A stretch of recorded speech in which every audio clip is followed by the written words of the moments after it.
सवाल है, औरत किस उम्र तक बच्चा पैदा कर सकती है?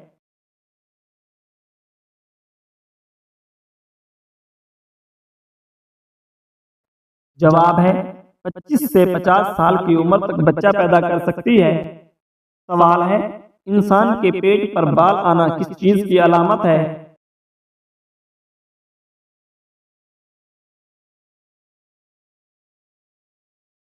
जवाब है, ये सुस्ती और ख्वाहिशात की अलामत है।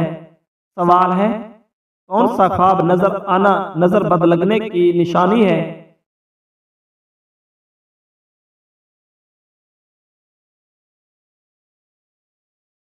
जवाब है, अपने आप को बुलंदी से गिरते हुए देखना नजर बद लगने की निशानी है। सवाल है, वो कौन सा बच्चा है जिसकी जियारत के लिए फरिश्ते उतरते हैं?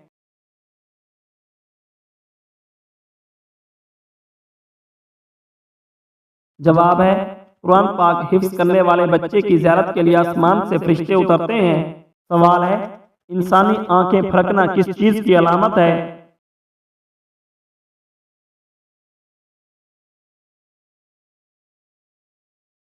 जवाब है, आंखें फड़कना स्क्रीनों के इस्तेमाल की ज्यादती, खुश्की और दबाव की अलामत है, ना कि बुराई की निशानी है। सवाल है, कौन सी चीज पीने वाली औरत के राज फाश हो जाते हैं?